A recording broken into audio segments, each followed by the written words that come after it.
خدایا دا زموږ د ښځو دا څنګه ژوند دی چې سهار بانک سره پاڅېدم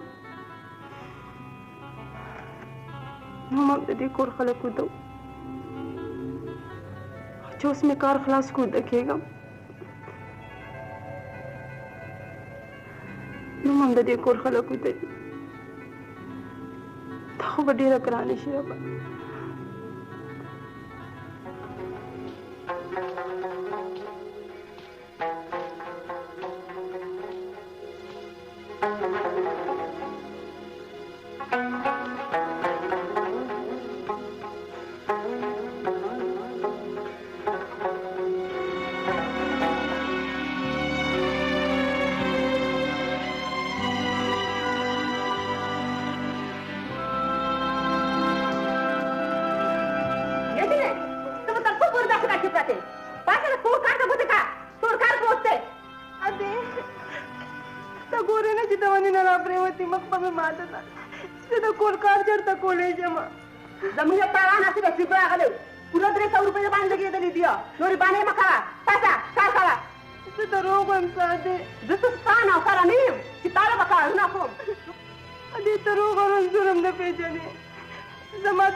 زه به یم خوښ شم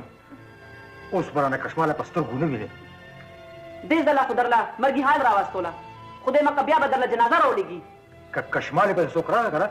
نو جنازه به اوس دا غروځي ها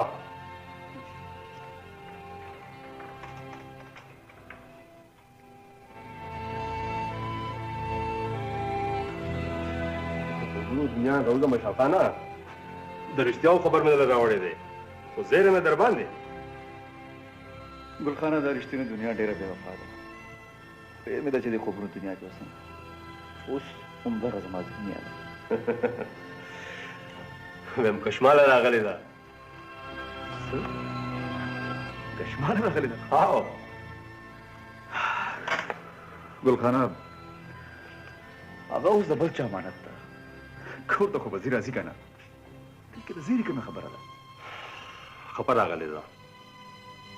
او په کور ده څه مطلب مطلب دا چې خپه ماته شوې ده په کټ پرته ده خپه ماته شوې ده او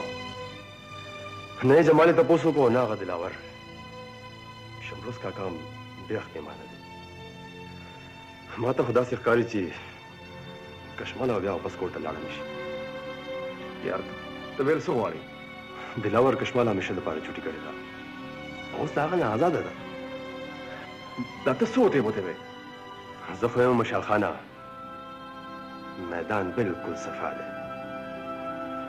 شمروز کاکا ته یوه اشاره او بس ستا مینه به ستا شي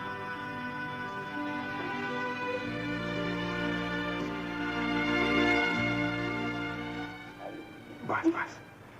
خدای بخیر بس بس دا دی وشو وشو بس دا واقعیا زما مطلب دی دا اکسیډنټ کله شوی دی ډاکټر صاحب یوه میاشت شوه تاسو مریض ډاکټر ته لوخئ چې مرض یې ناسور شي ډاکټر صاحب څه خطره خو نشته که لږه مو نوره یې سره کړې وې د خپې د کټکولو خطره یې وه او په ټایم وله وکړه 2 میاشتې پس پیسې پړو 2 میاشتې